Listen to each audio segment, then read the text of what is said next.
Well, in an attempt to clear a bit of that up, I do have a pre-talk statement. So forgive me for taking up a little more of your time than is customary. First off, I want to say that it's always a very, very great honour to be here with so many people for whom I have profound esteem. This is indeed my 12th year in attendance. I was an undergraduate and a bachelor when I first came here, and you may have noticed that things have changed. With each year, my deep respect for Dr. John Rao deepens still, as I learn from him, and those he has brought together here, and as I observe his extraordinary labours to make all of this happen.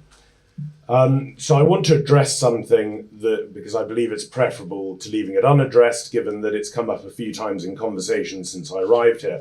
Some of you might be aware that of late I have been at the centre of a slightly bizarre online controversy, an eccentric coalition of so-called ortho-bros and sedevacantists and post-conciliar neocons denounced me as a dark occultist, a heretic and a blasphemer, no less. These attacks on me personally and on my writings were issued in online Catholic journals and various Substack articles. The denunciations orbited my recently published book entitled Mysticism, Magic and Monasteries, printed by Dr. Peter Kwasniewski's press, Ozusti.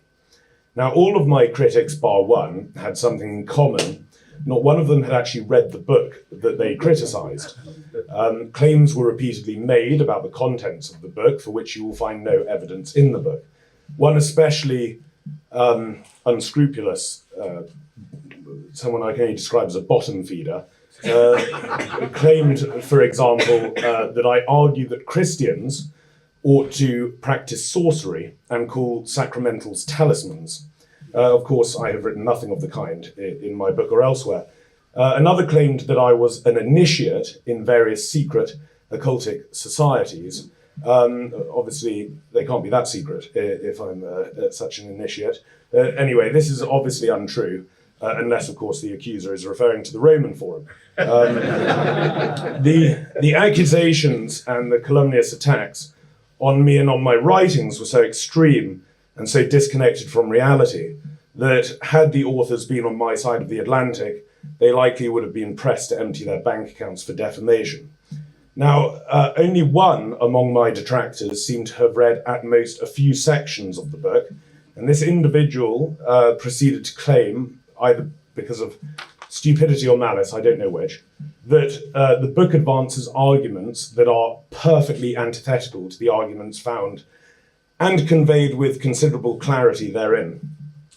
Whilst I comprehensively refuted all of the unjust accusations, first in a response published on Dr. Kwasniewski's Substack, and then in a further response published in 1 Peter 5, the accusations continued for a while to avalanche. Not 2 weeks ago, for example, I received an email from a seminary teacher in the United States telling me that I should withdraw the book from sale and get myself to an exorcist. This person, I know for a fact, also has not read the book, and he was denouncing it because he had heard that it references sources of which he does not approve, those sources being texts he also hasn't read. This apparently is now what passes for scholarly criticism. So you can imagine my patience over this matter is beginning to thin a little bit. Now, an assertion made by one of my detractors was that Christian thinkers ought never to look outside the Christian tradition. Now, the problem with this is that looking outside the Christian tradition is part of the Christian tradition. St. John appealed to the notion of logos to denote the second person of the Holy Trinity. St. Paul quoted Hellenic mystical poets to the Athenians.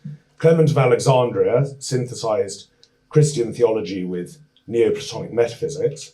Albert the Great taught the meaning of the Hermetic Emerald Tablet and translated it for his students at the University of Paris.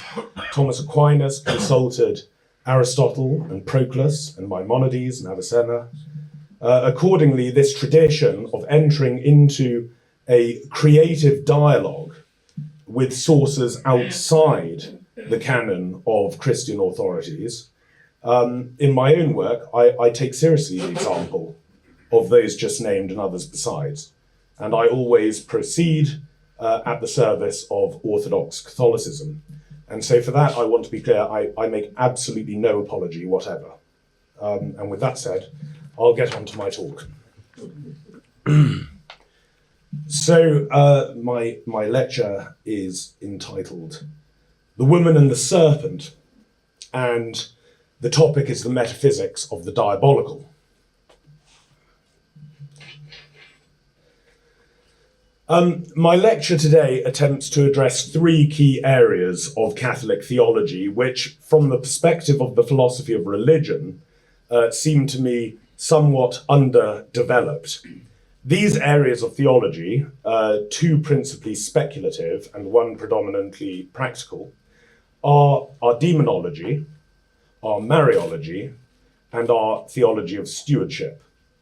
Now, I'm aware of the apparent personal conceit in my implying that after 2,000 years of theological reflection on such areas pertaining to divine revelation, the deficiency of the Church's collective effort in these areas is going to be remedied by my lecture today. In turn, I want to assure you of the modesty of my ambition in what follows. I don't intend to offer anything exhaustive, rather, in my capacity as a philosopher of religion, and not as a theologian, looking at Catholic theology from outside, so to speak, I will chiefly seek only to shine a spotlight on what seems to me underdeveloped, where I think fruitful work is yet to be done. Moreover, I want to indicate why, in the infelicitous age in which we find ourselves, characterized as it is by materialism and ugliness and stupidity, such theological work is pressing if the Church is going to engage the maladies of modernity in any effective and lasting way. So with those preliminary caveats stated, I'm pleased to proceed with you all now hopefully convinced of my estimable humility. Let me begin by reading to you the following extended quotation. During this period, people are greedy, unruly, pitiless, causelessly hostile, wretched, and insatiable. Sinners take the highest places. When trickery, lying, inertia, slumber, misdeeds, vexation, consternation, trouble, fear, and sorrow reign, it will be called the age of darkness, which is indeed entirely dark. During this age, men are short-sighted, they have limited intelligence, they have little resourcefulness, are gluttonous, libidinous, and impoverished. Women are lustful and wicked. The land is ravaged by robbers. The sacred texts are corrupted by heretics. People are oppressed by unjust rulers. Priests are given over to luxury and indulgence. Young priests do not keep the least part of their vows, nor practice purity. The heads of households must beg instead of giving to beggars. Monks leave their retreats to live in society, and the consecrated, who have vowed renunciation, now crave wealth. Women are pathetic and gluttonous and libidinous without shame, gossiping endlessly, thieves, cheats, and insolent.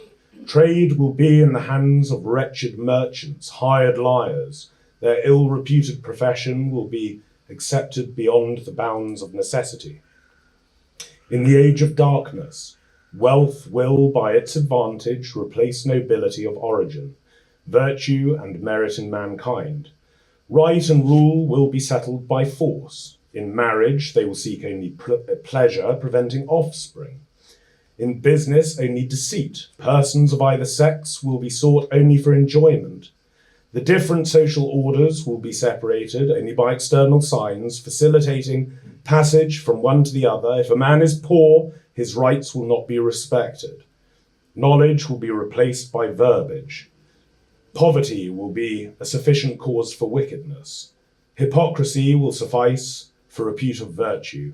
Cohabitation will be accepted as marriage. The law of unbelievers will prevail. Rulers shall conduct themselves like brigands. Men shall devote themselves to theft, lying, to futile murders, and to all manner of shameful practices." End quote. That text was written probably around 12 centuries ago, and it's taken from the Hindu work entitled the Bhagavata Purana. It describes the Kali Yuga, the age of darkness, in which the cosmos, like any living thing, enters its age of corruption, disintegration, and decay. Our moral condition in that age, as microcosms of the cosmos, reflects the macrocosm's state of collapse. The text describes what in the West we have been satisfied to term modernity, late modernity, and post-modernity, which together make up the epochal process that the counter-revolutionary writer Joseph de Maistre identified as, quote, satanical, end quote.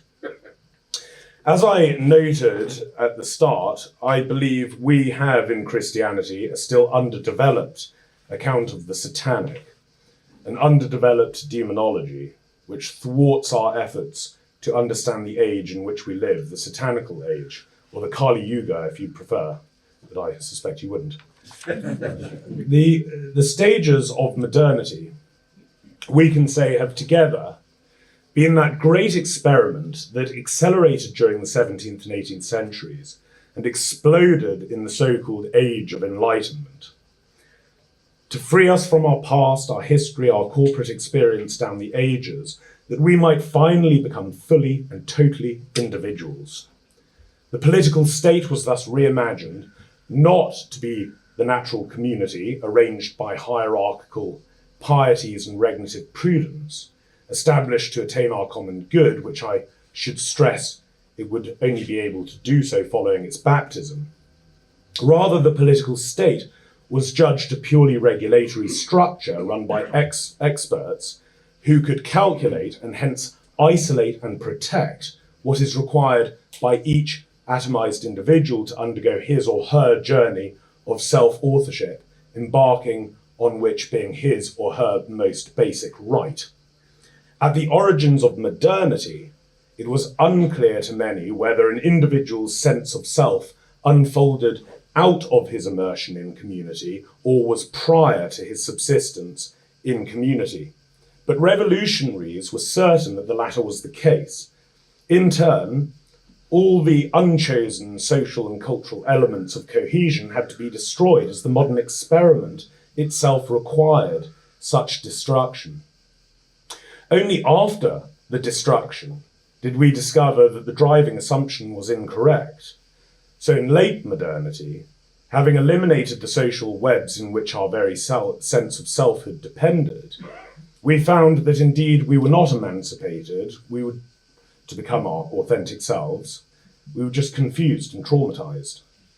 Hence we have finally entered post-modernity, in which we are all having to self-author ourselves by necessity because we're sufficiently deracinated that no other option is available to us.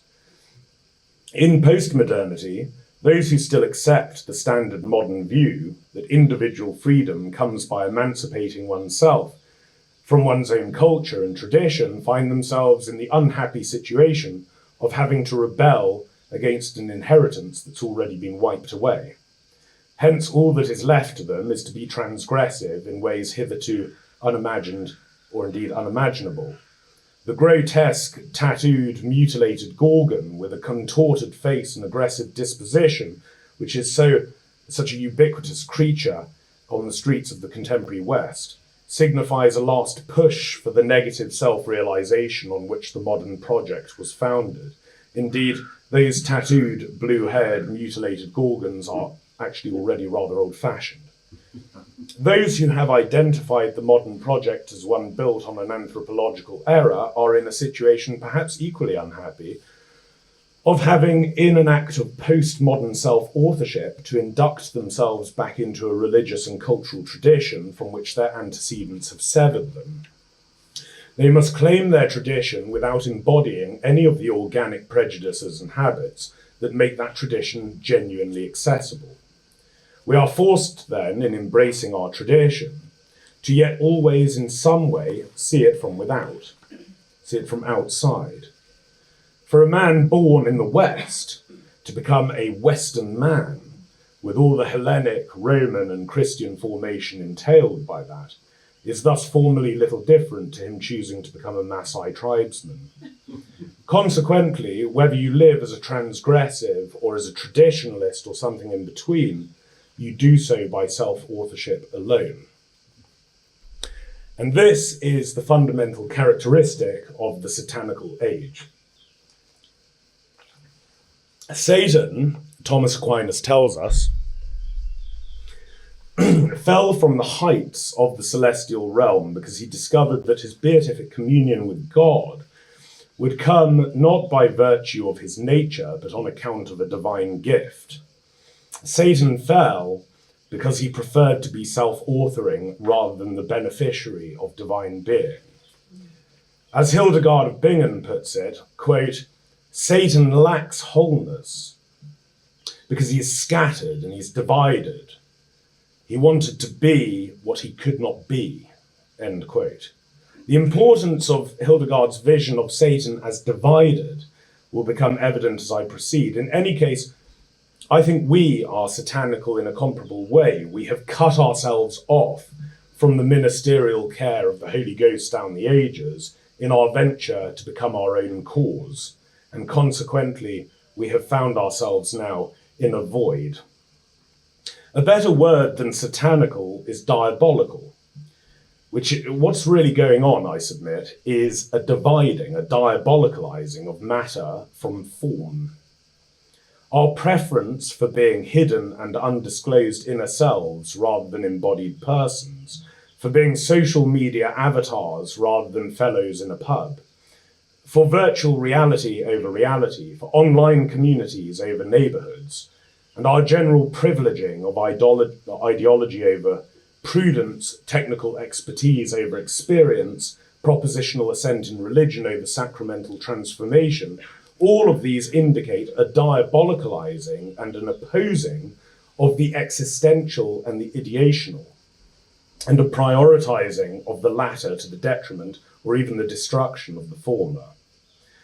The technological and surgical reconfiguration of the body to the requirements of a hidden self in the most chilling mutilations of our contemporary world is merely the most performative display of modernity's founding mythology, one in which I think we are all to some degree implicated. These traits are expressions of what the esoteric thinker Rudolf Steiner called the Luciferian aspect of the diabolical.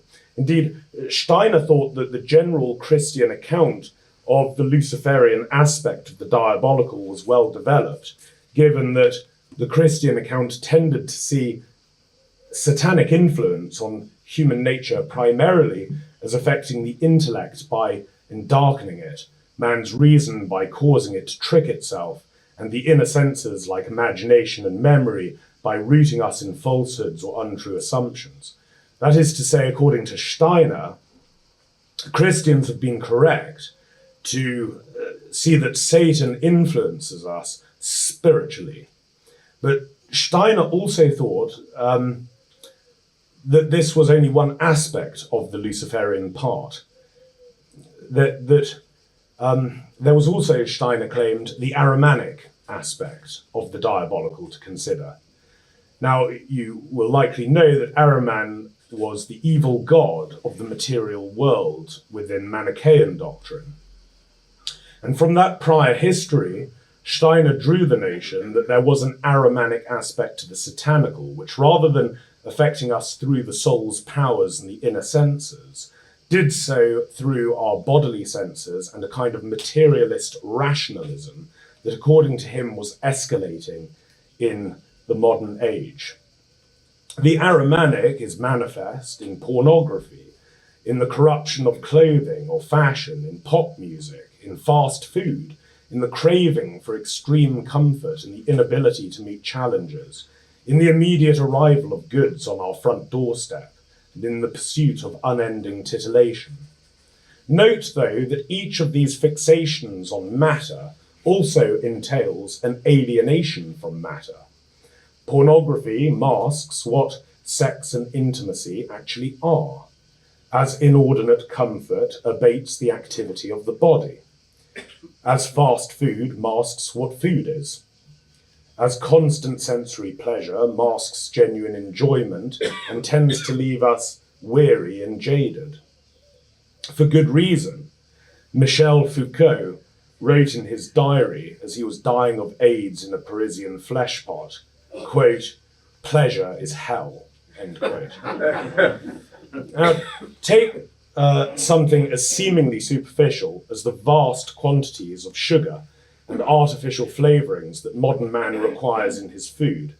This ensnarement in an unnatural expectation of the sensory experience of taste in the act of eating not only affects a lethal deficit in nutrition and a dependence on low-quality carbohydrates, not to mention toxins, but it means that we do not know, if I may put it like this, what the world tastes like anymore. We're sensorially alienated from our world, and yet it is specifically by our senses that we enjoy union with our world. Hence, the alienation entailed is far from as superficial as it might seem at first glance, for we were already moving from union with the world to union with a world of our own making, it seems long before virtual reality came along. There is, though, another dimension to the Luciferian Ahrimanic distinction of diabolical agency and influence. Steiner says that the Luciferian aspect wants, quote, to lift man out of himself, whereas the Ahrimanic is the power that makes people dry, prosaic, philistine, that ossifies them and brings them into the superstition of materialism, end quote. There are, of course, other forms of materialism than the purely hedonistic kind. Scientistic, reductionist materialism that denies all vertical causation of forms or essences, on which all ancient ontologies were based, is also deeply Ahrimanic and hence deeply Philistine. This kind of materialism creates a dull, colourless world that is deemed the true world behind what our deceptive senses tell us. Thus, again, it is a materialism that alienates us from matter. It should be noted that such a reductionist materialism at the theoretical level and such hedonistic and decadent materialism at the practical level belong to a single worldview and have done so ever since they were first articulated in the most explicit way by Julien Offray de la Mettrie in the 18th century with his paired works, The Human Machine and The Wisdom of Pleasures. Lemaitrie's argument across those two works are a distillation of the prevailing Weltanschauung of modernity.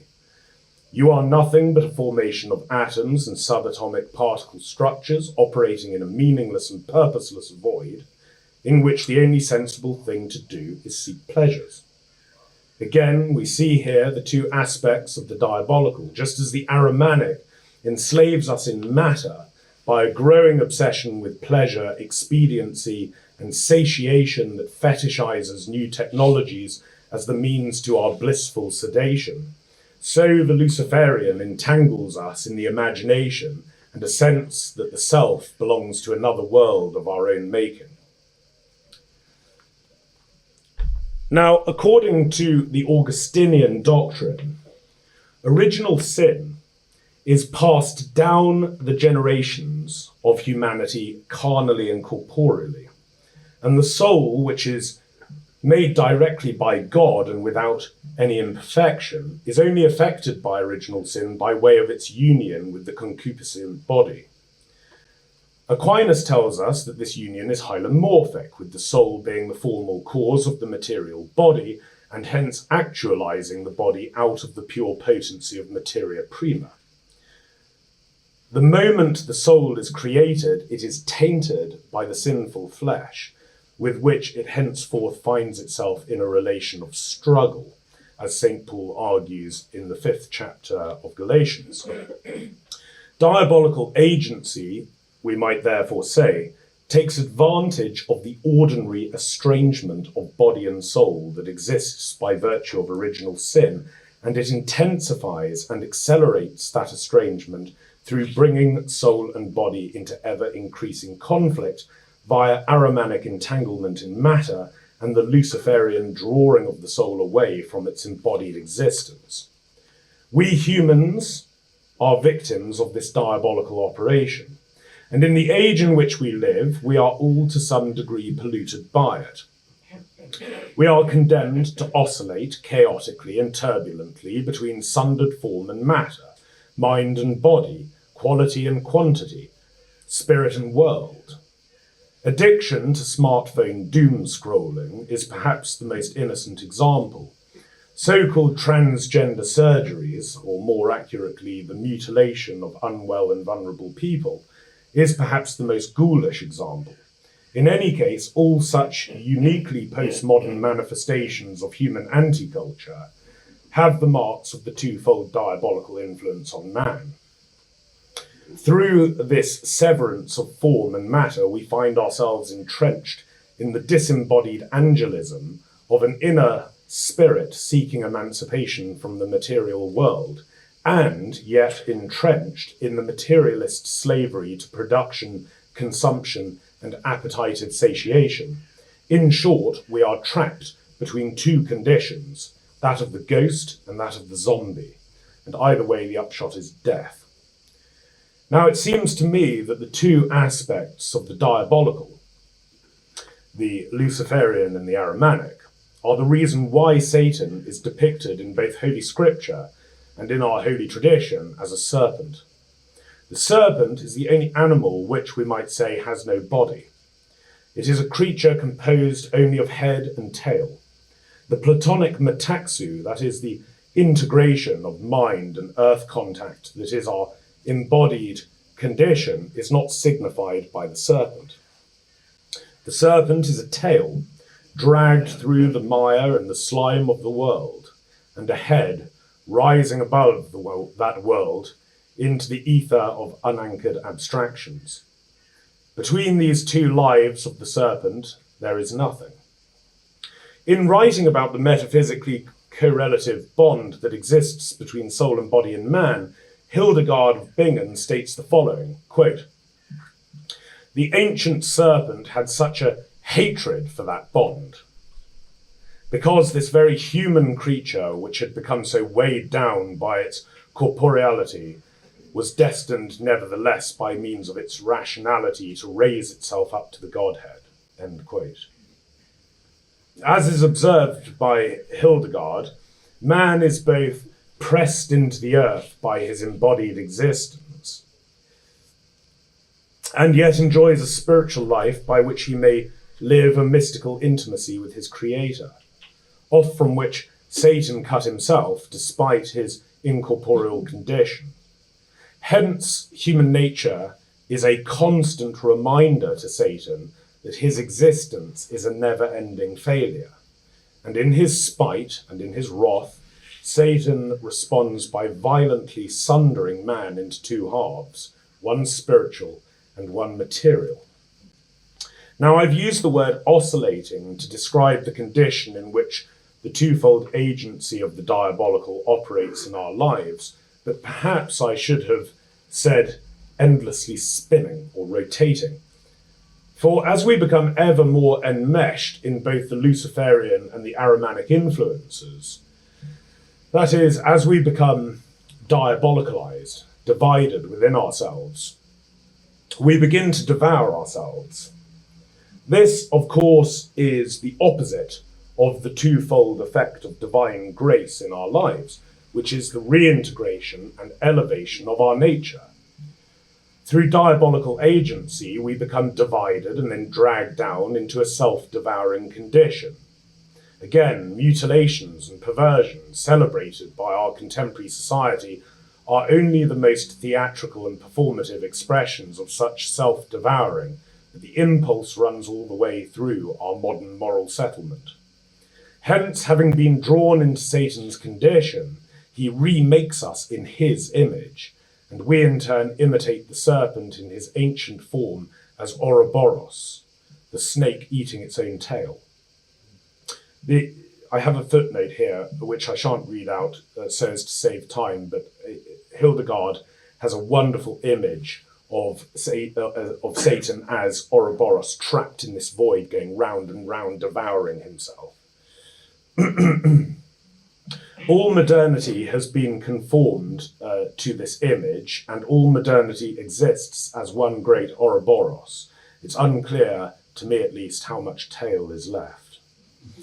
The fundamental point I have attempted to make thus far is that diabolical agency, if you want to understand it at the deepest possible level, is the demonic power that aims at severing what is most foundational in reality, namely the structure of being itself.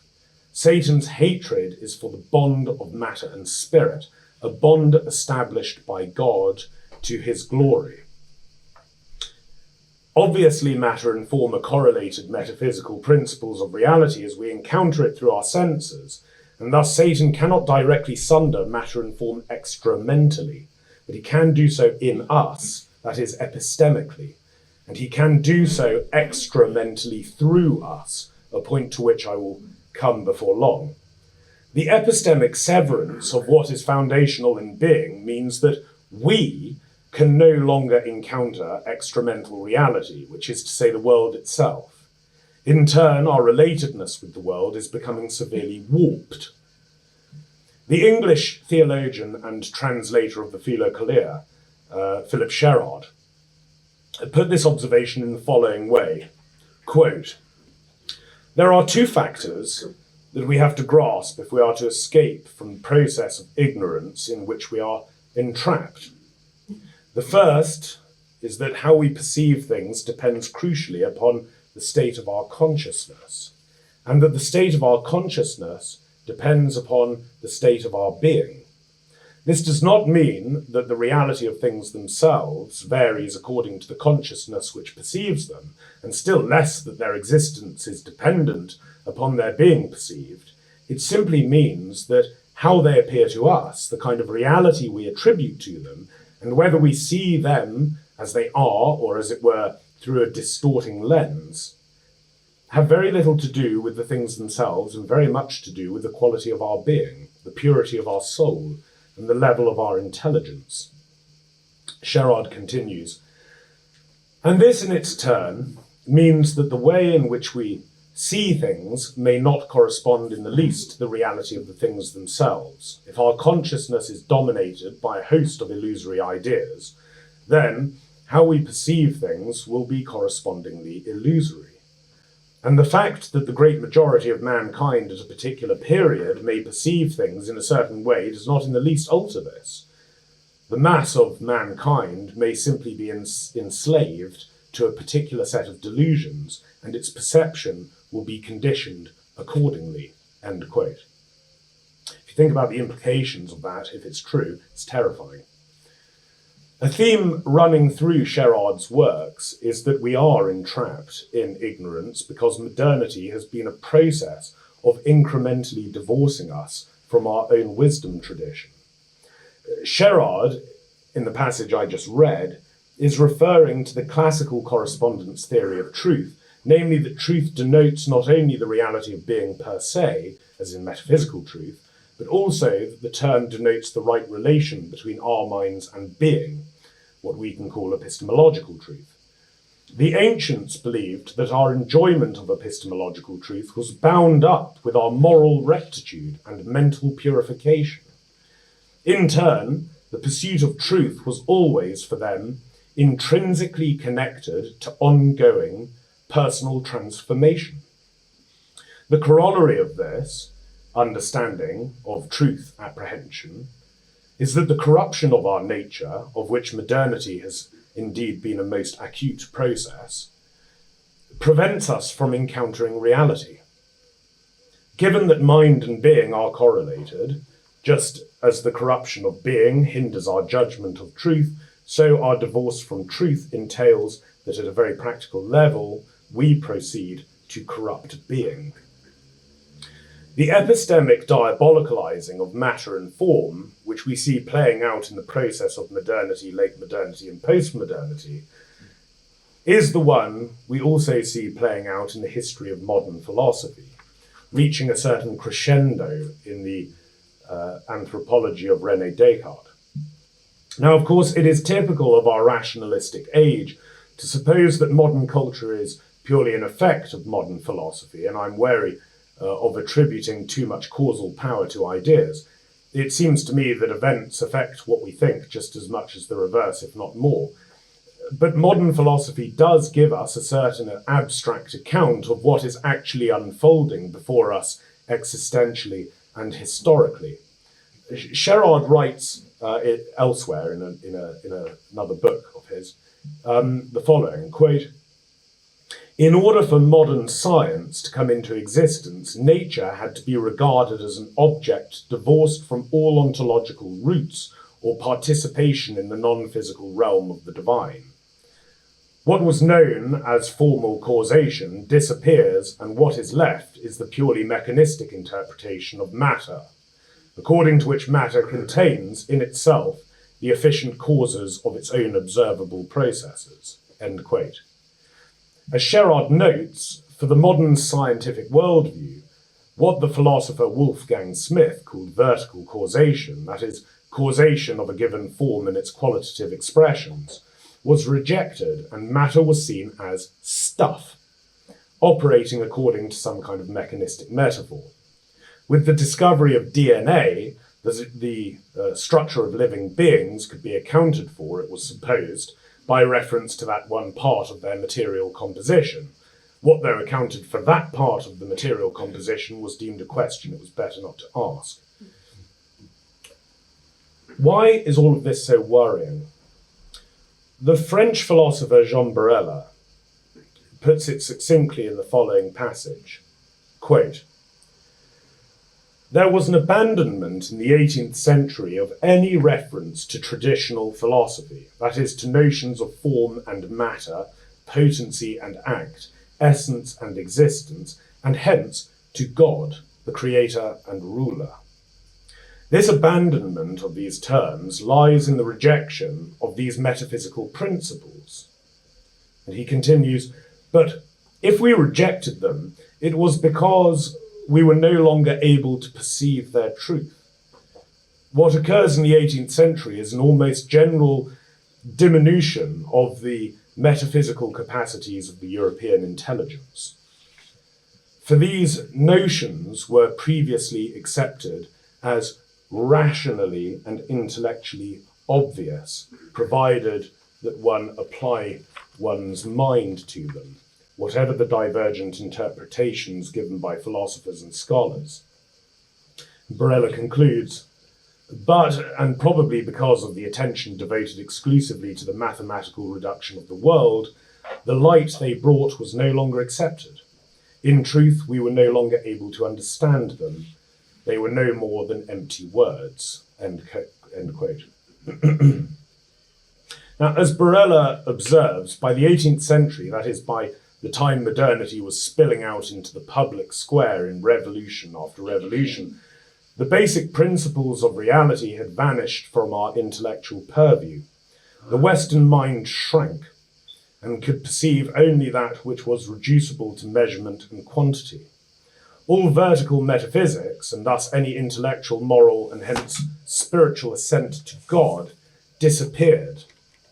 Again, the effect of this diabolicalizing of correlated metaphysical principles at the level of epistemic judgment is that of hiding from us the truth, the result of which is indeed the damning of souls. Consider the passage from St. Paul's first letter to Timothy, quote, "I urge that supplications, prayers, intercessions, and thanksgivings be made for all men, for kings and all who are in high positions, that we may lead a quiet and peaceable life, godly and respectful in every way. This is good, and it is acceptable in the sight of God our Saviour, who desires all men to be saved and to come to a knowledge of the truth." End quote. St. Paul asks the Christian community to adopt spiritual disciplines, and he highlights the mutual connection between such vertical practices, if I may put it that way, and the right ordering of the polity, a horizontal level. For what reason? Because God has, he says, a twofold will for our lives. One, that we be saved, and two, that we come to a knowledge of the truth. And the serpent, precisely by corrupting our apprehension of the truth, thwarts our receptivity to God's salvific intervention in history. And so here we come to the solution, God's solution, to the problem of the serpent. And that solution is the woman.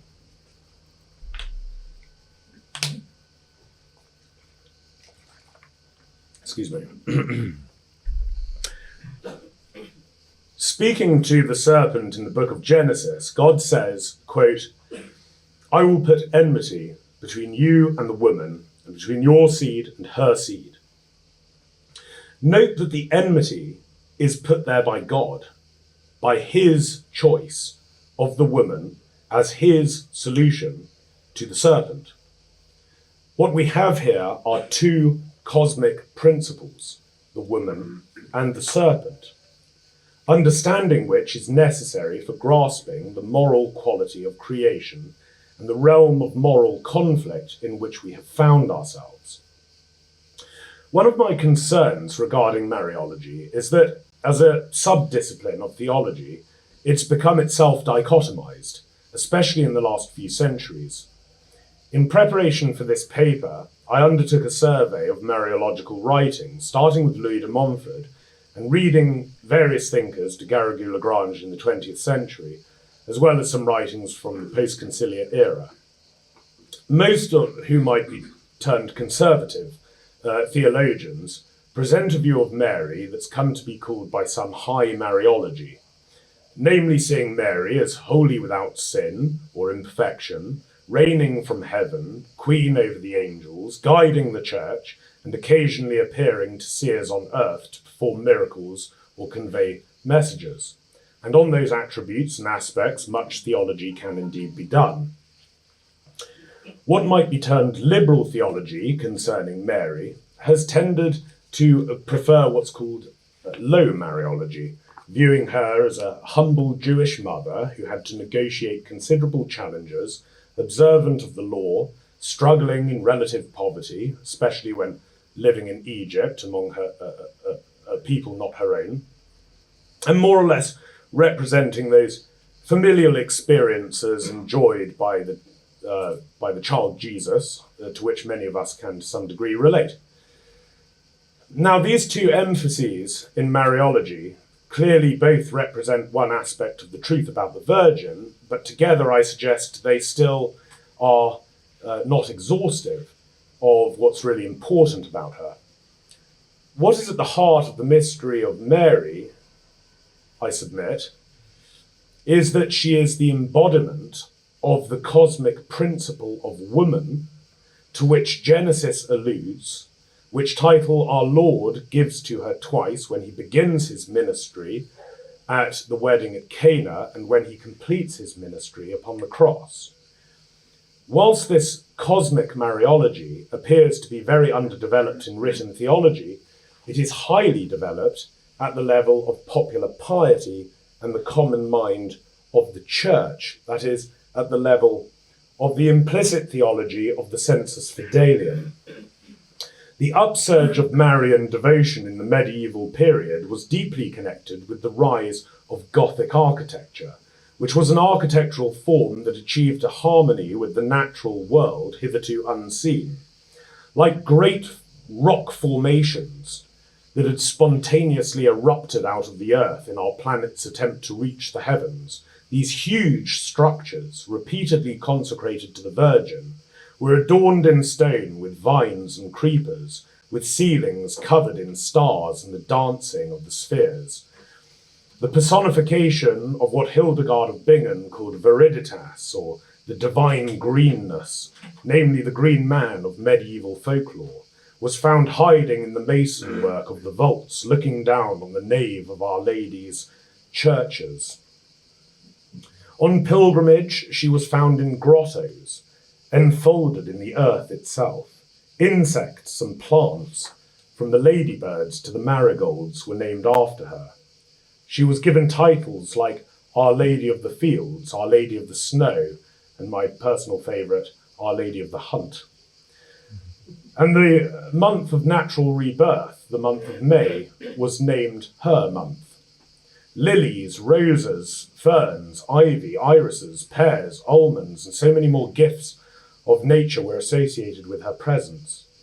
When Carlo Crivelli painted the first ever image of Our Lady of the Immaculate Conception in 1492, he surrounded her with pomegranates and vines, lilies, thistles, cucumbers, apples, and roses. Now, in the 12th chapter of the book of the Apocalypse, the woman faces the serpent. At that moment, she gives birth to a child who is protected from the serpent. The child goes to his proper dwelling in the bosom of God in heaven, whereas she is presented as eagle-winged, taking refuge in the wilderness, which is her natural home, where she is cared for by the world itself, which is her proper domain. So here you have our Lord ascending and descending, and you have Our Lady, the perennial adversary of the serpent, who is enwrapped in the earth.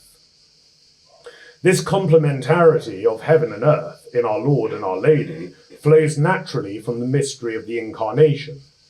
In order for the eternal Logos to become the person of Jesus Christ, in his descent from the bosom of the Father at the moment of the Annunciation, he had to assume our created nature entirely, exclusively, and uniquely from one source alone, and that was the Virgin Mary.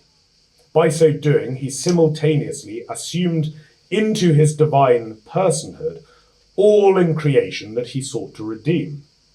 And given that the mystery of the Incarnation has its ultimate realization in the union of heaven and earth at the eschaton, that meant assuming all in creation that was not to be damned. As Gregory of Nazianzen famously put it, whatever is not assumed is not redeemed. Hence, Mary is the embodiment of the entire created order.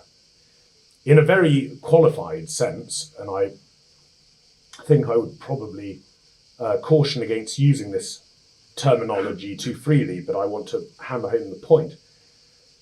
I understand it's quite a provocative way of putting it. We can say that revealed religion has two incarnations. It has the incarnation of the Creator in Jesus Christ, and it has the incarnation of creation in the Virgin Mary. It is precisely because Christianity has, as it were, these two incarnations that meditation on the sacred humanity of Jesus Christ down the centuries has only intensified devotion to Mary, leading to veneration of her Immaculate Heart in union with his Sacred Heart. At the level of popular piety and the common mind of the Church, we can observe that the mystery of Mary so dramatically exceeds anything in the lives of the saints that devotion to her is situated somewhere between veneration of the saints and the angels and the worship of God.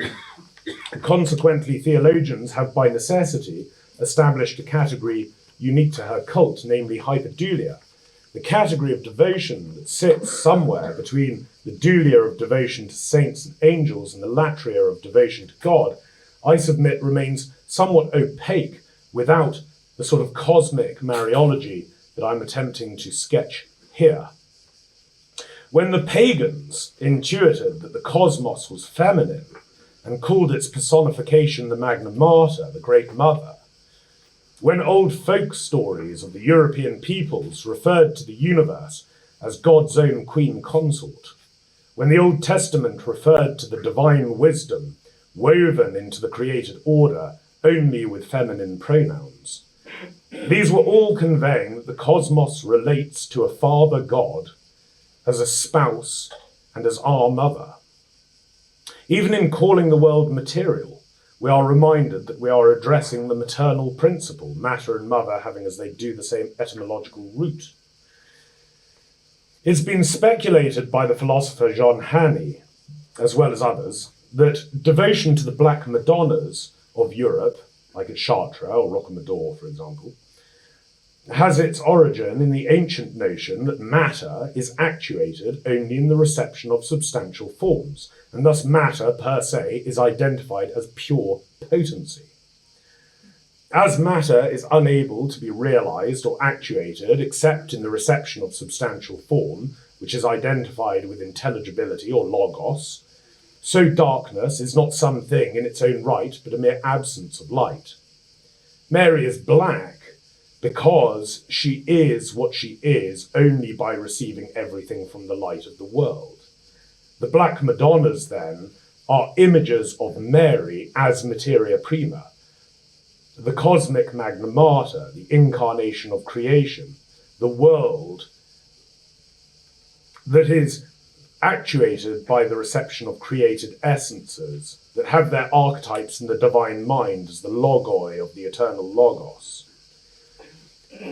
When God makes Adam, he gives him a spouse, that together they may be an icon of God and creation. And God draws her from Adam's side as an emanation of Adam's own existence.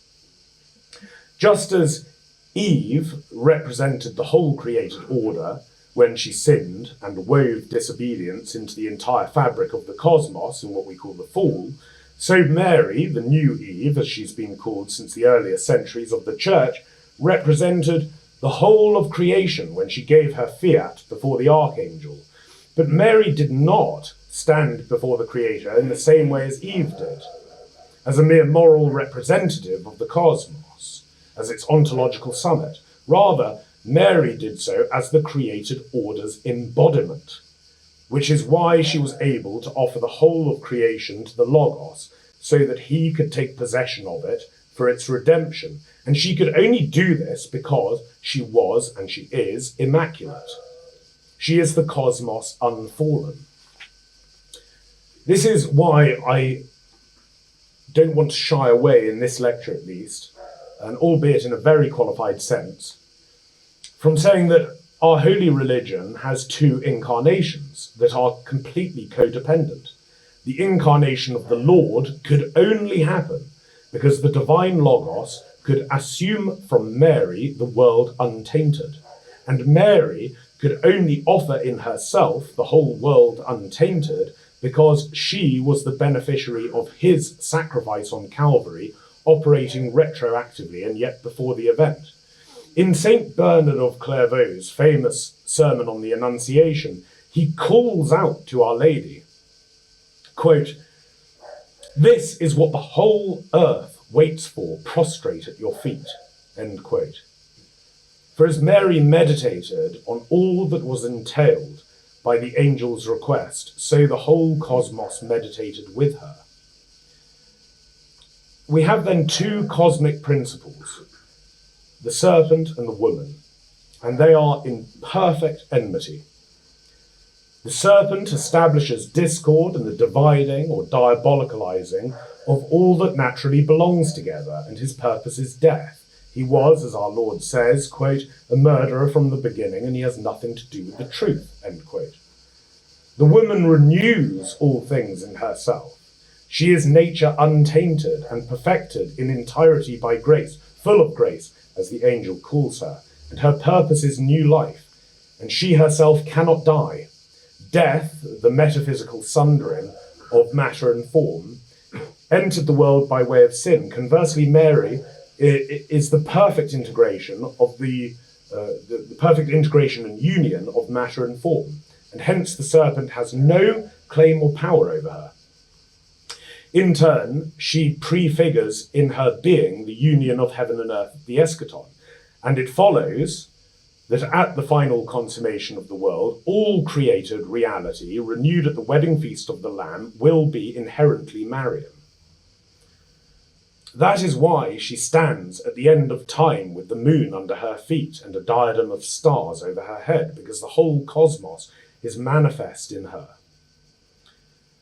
Though the dogma of the Assumption, defined in 1950, does not declare it, it is for the reason of her immaculate conception, that we can nevertheless be certain that prior to Mary's assumption, she did not die.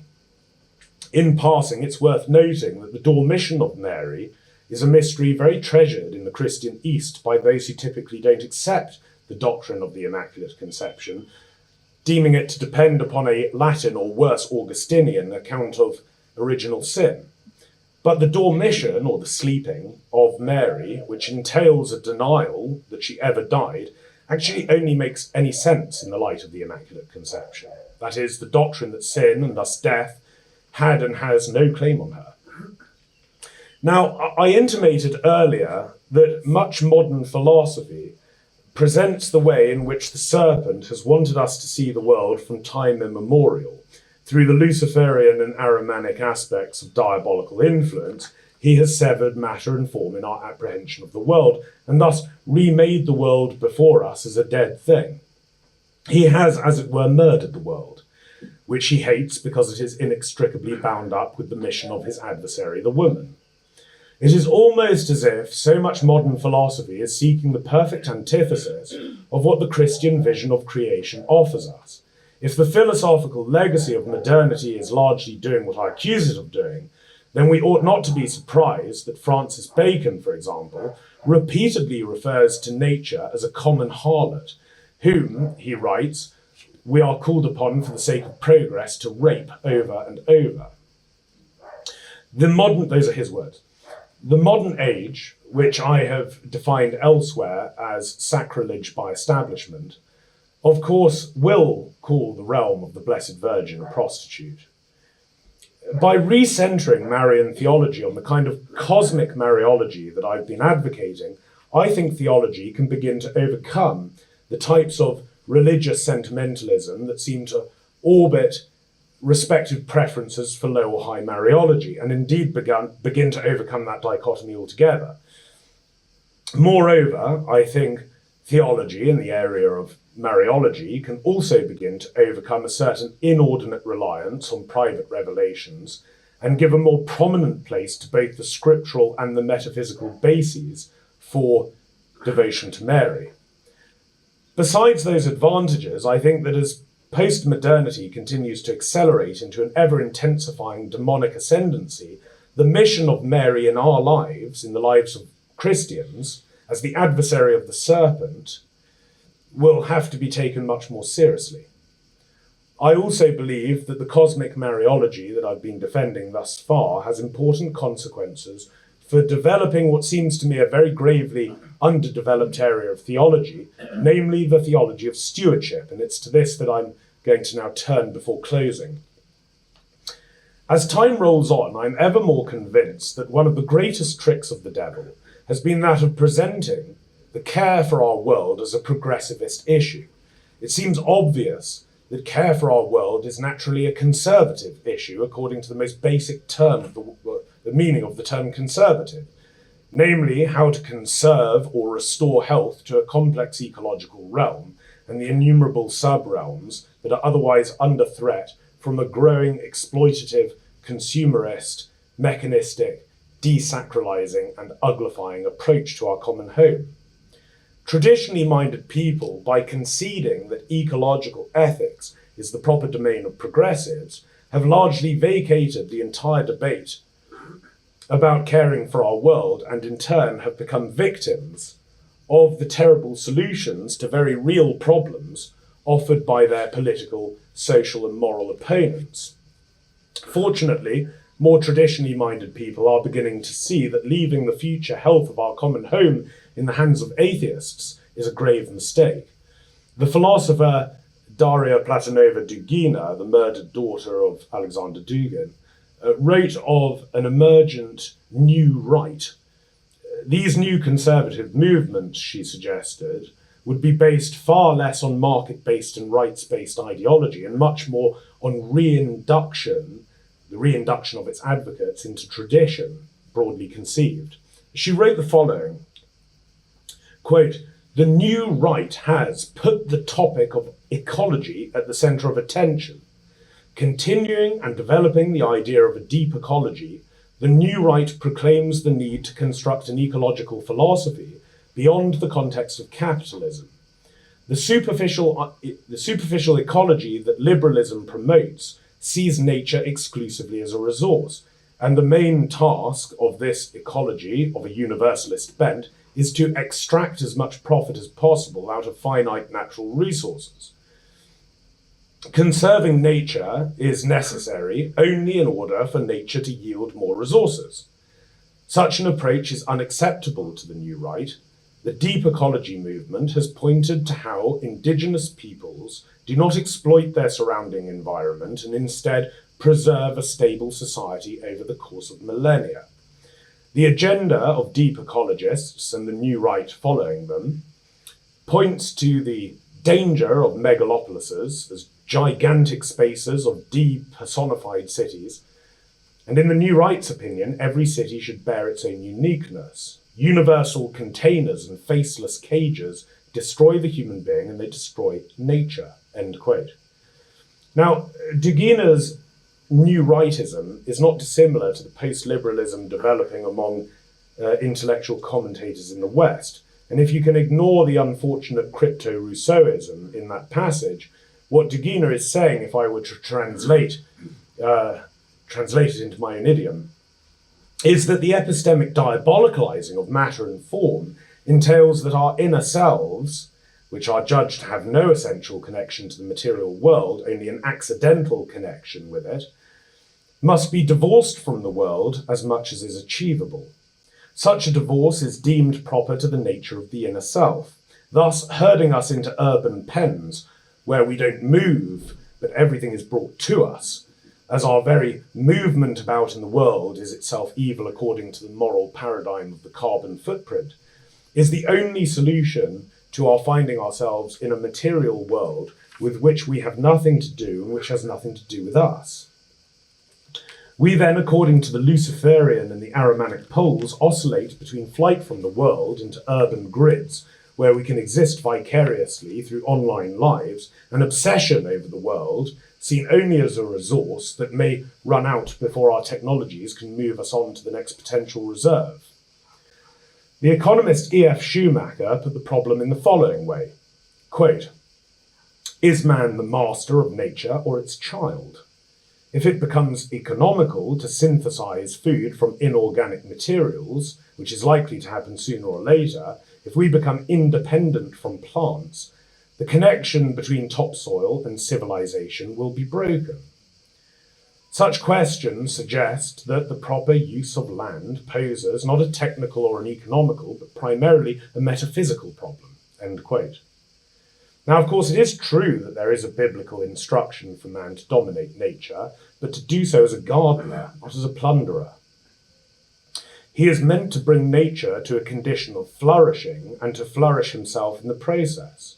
The alternative, as Schumacher puts it, is that of breaking the connection between topsoil and civilization, between the natural world and the human world, which are meant to be one world. My hope is that as the slow recapture of the ecological debate by traditionally minded people takes place, arguments will finally arise that offer a different solution to those advanced by progressives. For example, as a norm, farming the world over is excessively industrialized, intensive and monocultural, and heavily dependent on imported topsoil and millions of tons of chemicals that devastate wildlife and poison our rivers and streams. A solution to this kind of farming, rather than economically punishing farmers until they sell all of their land either to property developers or tax-funded rewilders, would be that of promoting and subsidizing biodynamic or regenerative farming. And rather than banning hunting or increasing regulation over it, or rhetorically demonizing it, conservation-based selective hunting should be protected and promoted as essential to habitat preservation. In short, rather than fleeing the world in horror at our destructive influence on it, a Luciferian solution if there ever was one, a solution, a good solution, would be that of demonstrating that the post-Enlightenment deleterious relation with our common home is not the only one available to us.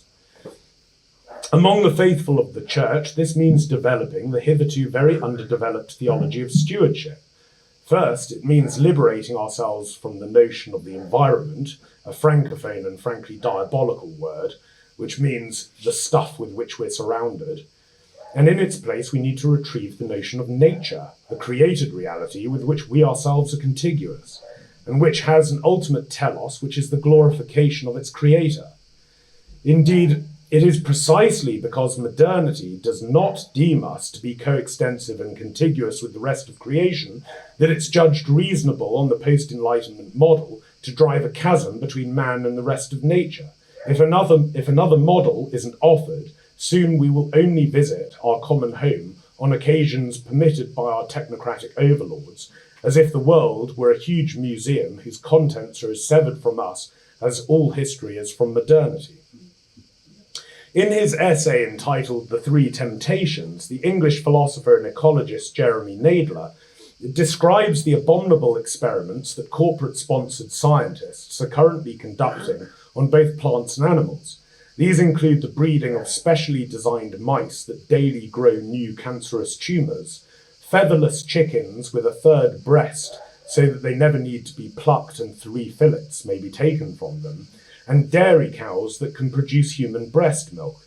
And Nadler writes the following, quote, "This is just the beginning of an all-out assault on the spiritual integrity of animals and plants, and I would suggest that it could only take place within a view that is not just godless, but in a very real sense, diabolical," end quote.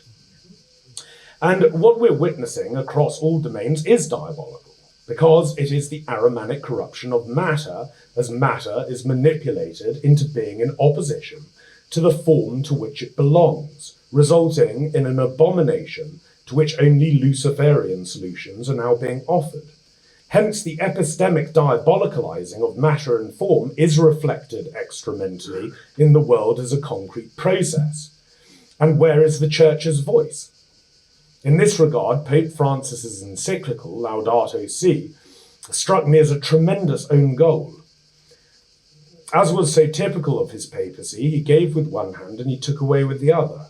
Having condemned the ascendant technocratic paradigm, which he names by name, by the way, in that document, he simultaneously affirmed all the aspects of the so-called green debate that have fostered the accrual of immeasurable power by globalist technocrats, specifically emphasizing anthropocentric climate change and the imperative to achieve carbon neutrality.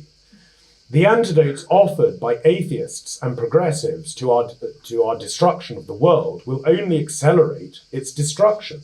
The real solutions are not schematic, abstract, top-down, centralized, globalist, and mechanistic, but localist, subsidiary, and entail working with nature rather than against it.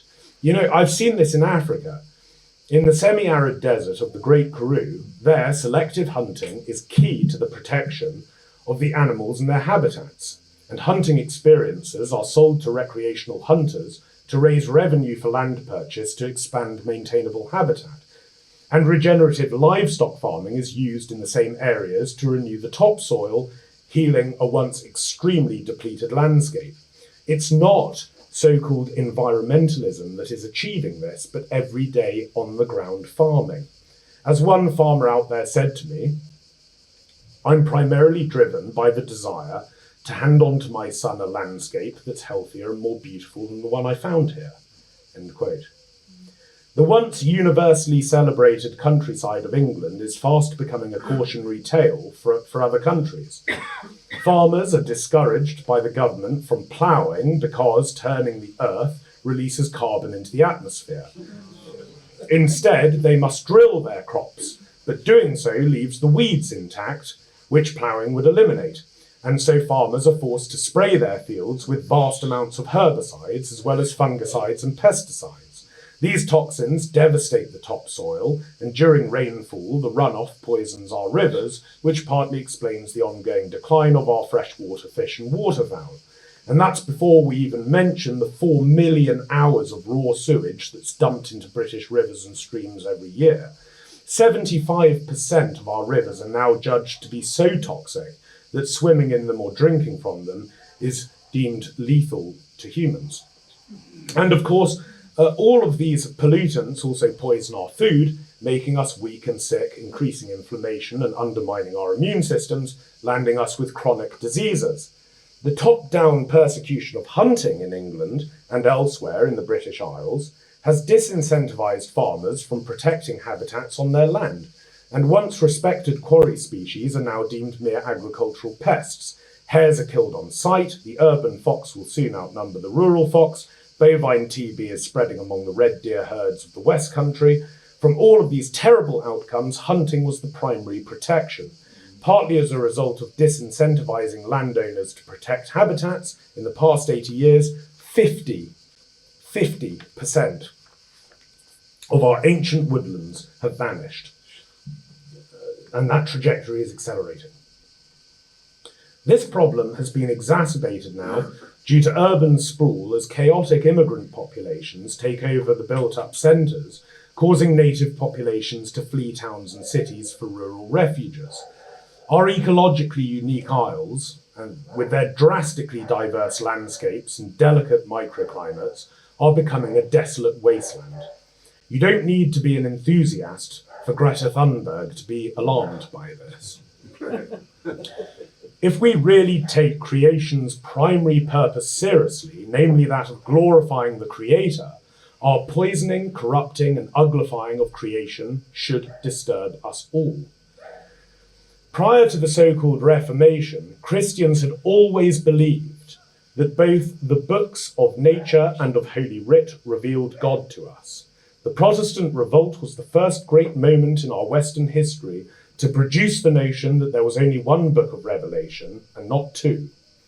Luther's account of original sin made nature not something which grace comes from without to redeem from within, but that from which grace comes to rescue us. This was the first great invasion into Christian thought of the diabolical sundering of correlated principles.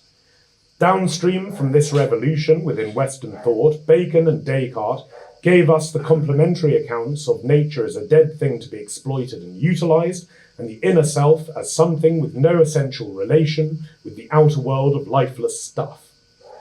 By the time we were in the full throes of modernity, we were all under the spell of a conception of the world perfectly at odds with the traditional Christian account. And what does worry me, I must say, is that my fellow Roman Catholics are often perfectly orthodox on matters of doctrine, but concurrently they do see the world, many do see the world with the sullied eyes of Protestants. There are three types of metaphor: mechanical metaphors, organic metaphors, and personal metaphors. Interestingly, our Lord almost exclusively uses the latter two types, whereas the mechanical metaphor comes most naturally to modern people, and that should disquiet us. If we view creation, however, not through the metaphor of the mechanism, but through the extreme opposite, namely through the metaphor of the person, as St. Francis of Assisi did in his Canticle of the Creatures, we find ourselves with quite a different conception of the world. We find, to the veracity of which our traditions testify over and over, that the cosmos is in fact the spouse of God, who is called to glorify him in nuptial longing, a cosmic vocation perfectly realized uniquely in the Virgin Mary. The first reading for the Feast of the Immaculate Conception in the ancient Apostolic Roman Rite is taken from the 8th chapter of the book of Proverbs, and it reads thusly, quote, "The Lord created me at the beginning of his work, the first of his acts of old. Ages ago I was set up, at the first before the beginning of the earth. When there were no depths, I was brought forth, when there were no springs abounding with water. Before the mountains had been shaped, before the hills I was brought forth. Before he had made the earth with its fields, or the first of the dust of the world. When he established the heavens, I was there. When he drew a circle on the face of the deep. When he made firm the skies above. When he established the fountains of the deep. When he assigned to the sea its limit, so that the waters might not transgress his command. When he marked out the foundations of the earth, I was beside him, like a master workman, and I was daily his delight, rejoicing before him always, rejoicing in his inhabited world, and delighting in the sons of men. This is the text that Holy Mother Church gives us to reflect upon Mary Immaculate. Here not as a mere Jewish woman facing temple challenges, nor as the intermittent messenger of private revelations, but as the Mary of cosmic Mariology. Here she is the spousal principle of creation, who was incarnate in the Mother of our Lord, and was redeemed by him before he was personally present to the world as Jesus of Nazareth. The world is hers, and the serpent hates her for it. Recognizing the cosmos as Marian, wherein Satan operates only as an intruder and a usurper, seems to me crucial for changing our attitudinal stance towards the created order. Placing the Marian mystery at the heart of a new theology of stewardship, I propose, will be essential if we are not to find ourselves in the service of the serpent. Thank you for listening.